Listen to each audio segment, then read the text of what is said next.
propos de métalangage et d'emprunt, il ne faut surtout pas oublier, bien entendu, la volonté d'imiter l'autre, de se faire passer pour l'autre.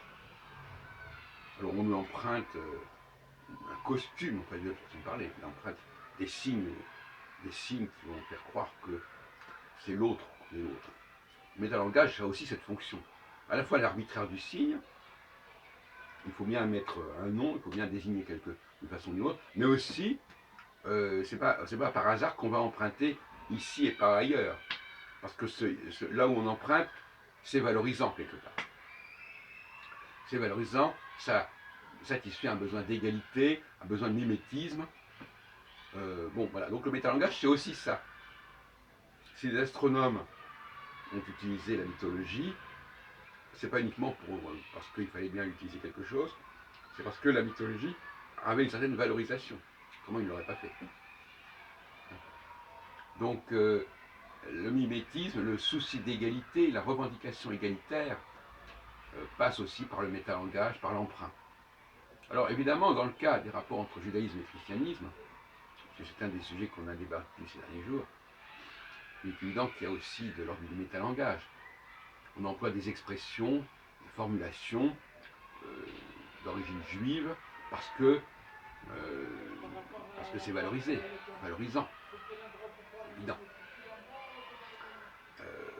Bon, alors là, jusqu'où ça peut aller, il ne faut jamais en tout cas faire abstraction de cette hypothèse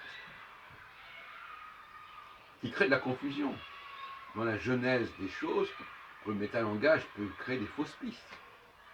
On peut dire, tiens, pourquoi ce mot-là est employé, donc ça veut dire que, etc. On peut tirer des conclusions complètement délirantes. C'est une plaie, le métalangage, et en même temps, c'est une providence pour l'historien, puisque l'historien, il est là aussi pour traquer le métalangage, pour en traquer les effets pernicieux,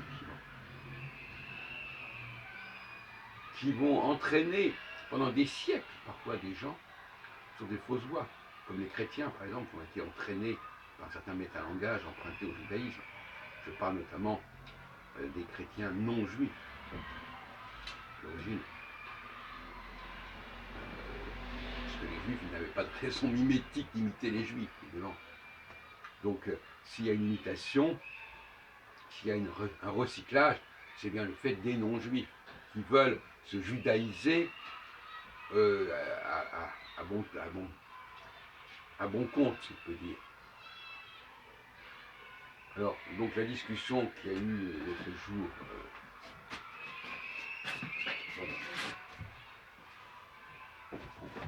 entre Monseigneur Pierre Doré-Lache et Jean-François Mensaël, enfin, c'est la troisième fois que j'y reviens dessus. Le métalangage est évidemment au cœur de toute cette discussion. On récupère le nom d'Israël, on est le nouvel Israël, on est... Alors,